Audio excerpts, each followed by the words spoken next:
یا الله. بعد از وفات رسول اکرم و مادر عزیزشان حضرت امام حسین در خاندان حضرت علی و ازواج مطهرات رسول اکرم نشأ و نما یافتند. البته از او آداب و ادعو سخنرانی ها و بلاغت و فصاحتی که علی داشت و شجاعت و دلیری و مردانگی که علی داشت و سخاوت و جوانمردی که او داشت، حضرت امام حسین از خردسالی این صفتها را، این اخلاقهای حمیده را از پدر بزرگوارش گرفته بود. خلاصه تا وقتی که حضرت علی به خلافت رسیدند، سال 35 از هجری بود، بعد از اختلافات و ناآرامی ها حضرت امام حسین در پهلوی پدرشان بود. در همه جبهه های جنگی هم همراه با پدر بزرگوارش حضرت علی بود. در سال 40 از هجرت بود که حضرت علی جام شهادت نوشیدند از دست یکی از ملعون ها، بیدین ها.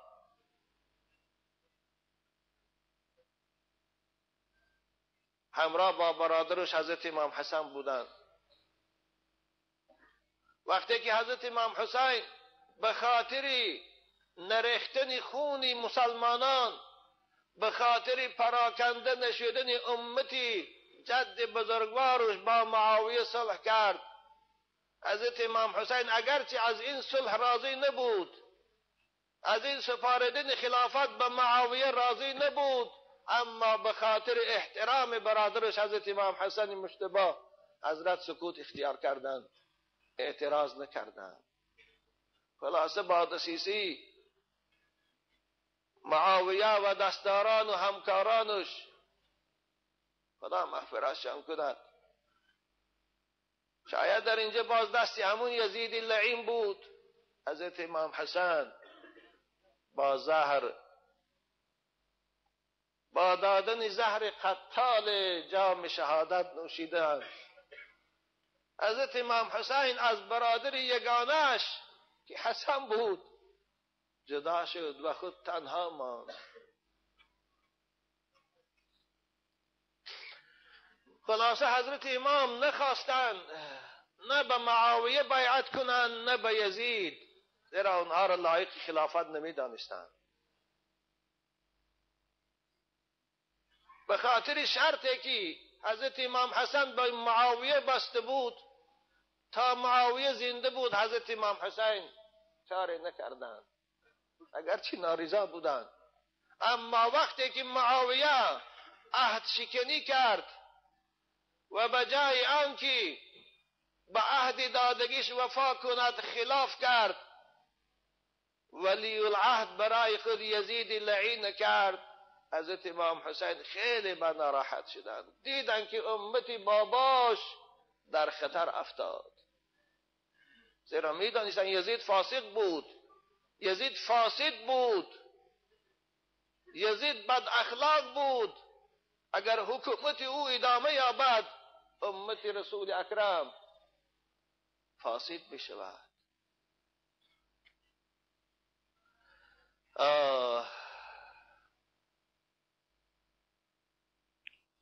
حضرت بیعت نکردن و از مدینه همراه با خاندان پاک خود به مکه مکرمه آمدند و چند وقت در مکه ایستادند. این حادثه در سال 60 هجری بود عزیزان من، یعنی 20 سال بعد از شهادت حضرت امام علی علیه السلام. یا الله،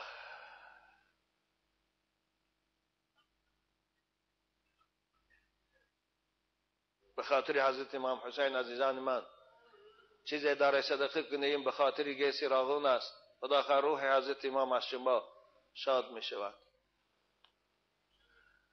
حضرت امام حسین در مکه بودند و اهل کوفه او را آنجا دعوت کردند که ما از شما پشتیبانی میکنیم، ما شما را طرفداری میکنیم، بیایید و پیش راه این حکومت ظالم فاسد یزید گیرید. شما جاینشین پیغمبر هستید، فرزند پیغمبر هستید، حق خلافت از آن شماست. خوب مکتوبهای سرشمار روان کردن و آخر حضرت امام به خاطر پیشگیری این ظلم و فساد حضرت براه آمدن به کوفه. حالا به کوفه نرسیده بودند که در راه لشکریان یزید با سرداری عبیدالله ابن زیاد لعین اطراف حضرت امام در بیابان کربلا گرفتند. که سردار این دسته یکی از نابکرها، یکی از کسانی که آخرت خود به خاطر منصب دنیا فروخت، عمر ابن سعد بود. افسوس همون سعدی که رسول اکرم او را به جنت بشارت داده بودند، فرزند او بود. او به جایی که حسین طرفداری کند، حسین یاری کند، به خاطر منصب حاکم یک رایان شدن، حضرت امام حسین به خاندانش او سگی لعین شهید کرد. خلاصه تفصیل این من با شما پیشتر گفته بودم. یک لحظه از حیات آخرین حضرت امام این ستاره درخشان میگویم، بعد از آن به زینب میگذارم. خب عزیزان من، جنگ سخت شد. اگرچه حضرت امام خیلی نصیحت ها کردند، خیلی تکلیف ها دادند، اما از جانب عبیدالله ابن زیاد لعین قبول نشد. آخر جنگی نابرابر که اینها 72 نفر بودن و اونها 30,000، بعض روایت 4,000 بود. روز جمعه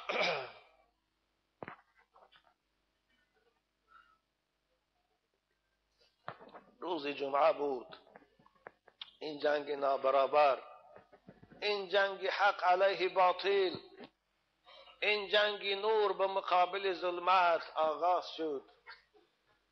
خلاصه 42 نفر از جانسپاران حضرت امام از یارانش کشته شدند. بعد از او با 30 نفر از خویشاوندان خودش، فرزنداش و دادرزادهاش و خواهرزادهاش بودند، این اهل بیت رسول اکرم. فقط از فرزندان فاطمه زن من در همون جنگ کربلا 17 نفر کشته شد. جگرگوشه های فاطمه سلام الله علیها کشته شدند، 17 نفر. حتی پسرچی خردسالشان که 2 ساله بود، حضرت امام حسین در لحظه آخر آغوششان ده گرفتند تا به او خیر خوش کنن و به جبهه روند. تیر ناخلف آمد و گلوی این طفل 2 ساله را چاک کرد. حضرت خون شد، دستش گرفتند.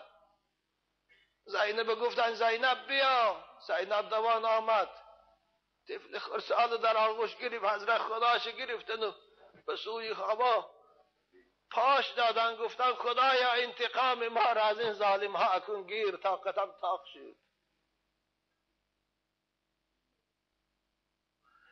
حسین برای جنگ نرفته بود. اگر او برای جنگ میرفت مردم دعوت میکرد، صدها هزار مردم از قفاش میخیست از مکه. اما او برای جنگ نرفته بود. حضرت خوشم میگویند انما خرجت لطلب الاصلاح فی امتی جدی. من برای آن برآمده بودم که امتی بابا ما از این فسادکاری ها خلاص کنم.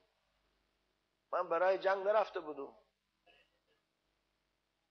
علامه علامه لاهور هم میگوید مدعای سلطنت بودی اگر با چنین سامان نمی کردی سفر. خلاصه کلام، حضرت آن روز بعد از پیشین جنگی سخت خودشان تنها موندن، همه کشته شد. 72 نفر از یاراشان خودشان تنها موندن. حضرت برآمدن به میدان. یا الله آنقدر جانبازی کردند، آنقدر مردانگی و شجاعت نشان دادند که یک گروهی کلان نمیتانست این شجاعت نشان دهد. هر باره که حمله میکردند چون شیر پراکنده میشد لشکریان عمر سعد لعین. آخر مردم بسیار بود، با تیرباران زیاد از دور با احاطه کرده شمشیر بد زدن، حضرت آخر از پا غلطاندند. تشنگی زیاد، بالای خونروی از حد زیاد، حضرت امام بیخود کرد، خواست که لب دریا رود حرکت کند، یک قطره آب هم باشد لبان زیباش تر کند، یک قطره آب هم باشد دهان خشک شد که با خون تر شده بود تر سازد. لب آب رفته بودند، دست مبارک دراز کردن از آب، شاید قطره نوشم لعین دیگر تیر کشاد و از سر داد، از این پهلوی دهانشان از این سو برآمد. یا الله که رزد ایستادیان حسین نور چشم پیغمبر میشود با یزید طرفداری کرد و دوست داشت؟ لعنت الله علیه و علی من تبعه الی یوم الدین. شمس نیزه از این زاد، از این جانب تیر برآمد، تیر کشیدن، خون فواره زد، باز دست بودن خدایا انتقام من از این ظالما گیر. حضرت نتانستن آب نوشن، باز قوه خود جمع کردن و یک بار دیگر هجوم گذاشتن. هی الله، لباشان خشک با خون تر شد. حسینی تشنه لب می گفت کوثر را نمی بینم.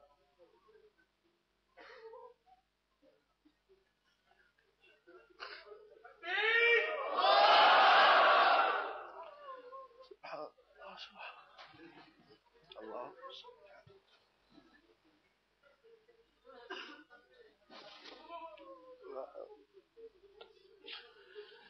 ای خدای شکر، الحمدلله. حسینی تشنه لب می گفت و کوثر را نمی بینم. چه شور است، چه عجب شور و عجب شور، چه عجب شور و عجب غوغاست، محشر را نمی بینم.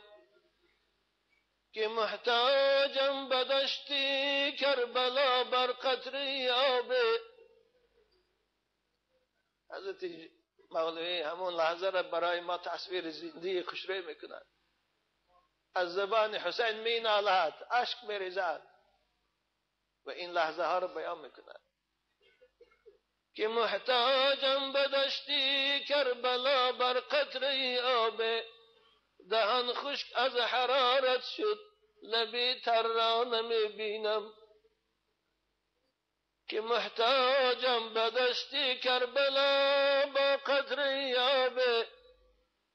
دهان خشک از حرارت شد، لبی تر را نمی بینم. که تنهایم چو شیری تشنه و دشمن هزارانند.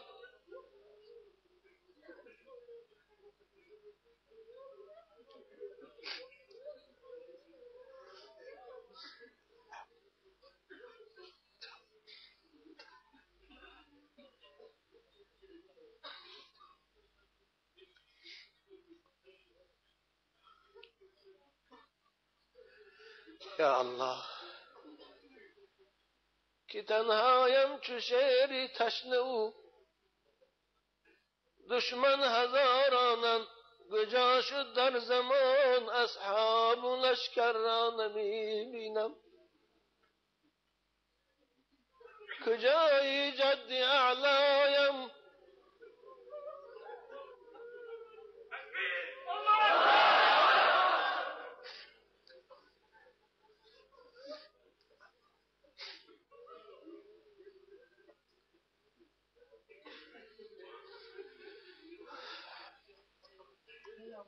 کجای جد اعلایم لبانم بوسه می کردی، لبایی که پیغمبر بوسه می کرد، لبایی که محمد می مکید امروز آلوده خون، امروز امتی او یک قطره آب براش نمیتید. کجای جد اعلایم که حلقم بوسه می کردی، چه روز از ای خداوندا پیامبر را نمی بینم. کجای پدر دستم بگیری بس که مظلومم، کجای پدر دستم بگیری بس که مظلومم، نشانی ذوالفقار و قتل حیدر را نمی بینم، نشانی ذوالفقار و قتل حیدر را نمی بینم. محمد بو حنیفه شاه حسن و پهلوانانم، در جمله یار و برادر را نمی بینم. یا خودشان تنها بودند، نه برادر موند نه یار. کشیده تیغ بر قتلم زهر جانو جانب ستمگاران، کشیده تیغ بر قتلم زهر زهر جانب ستمگاران، شود حامی من در اینجا یک دلاور را نمی بینم.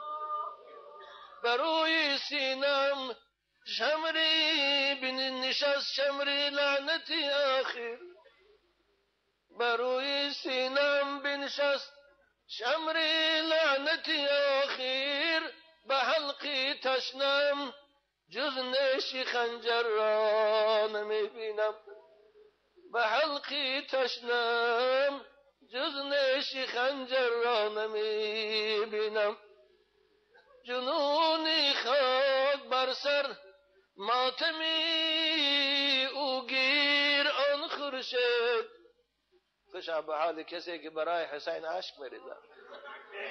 جنونی خاک بر سر ماتمی او گیر آن خورشید، که شد غرقاب خون رخسار احمر را نمی‌بینم، که شد رخسار غرقاب خون رخسار احمر را نمی‌بینم. رخساره زیبای حسین یا الله غرقاب خون بود. کاش که به این اکتفا میکردن آن لعینها، اما بجای آنکه او را به حال خود گذارند، شمر لعین سفارش داد یک سگی دیگر آمد و سر زیبای حسین است.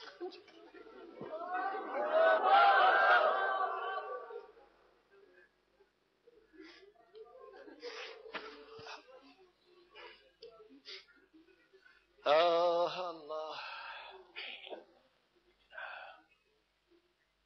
سر زیبای حسین استنجدا، جسد او پر از خون، آغشته خون و خاک، در بالای ریگ خواب بود. یا الله این حادثه سال 61 هجری در روز 10 ماه محرم در کربلا رخ داد. بعد از کشته شدن حضرت امام حسین علیه السلام، این جلادان خونخوار و این سگان درنده با فرمان عبیدالله زیاد و عمر سعد جسد در خون آغشته حسین و فرزندان حسین و برادرزاده های حسین زیر اسبها گذاشتن و لگدمال کردند. آره انسان که بیرحم شد، ظالم شد، بدترین انسان هاست.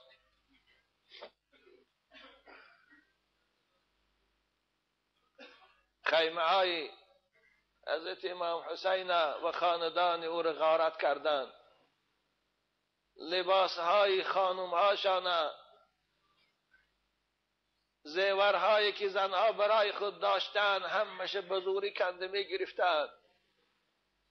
حتی دخترای حضرت امام حسین، دخترای فاطمه که در آنجا بود، دخترای علی بود، غیر زینب، با یک لباسی کهنی تنک در بدنشان موند، دیگر همش کشیده بردند، غارت کردند. حتی او لعنتی ها به زنها هم رحم نکردند. دو روز دختران پیغمبر و خاندان او با سر لچ و با پای برهنه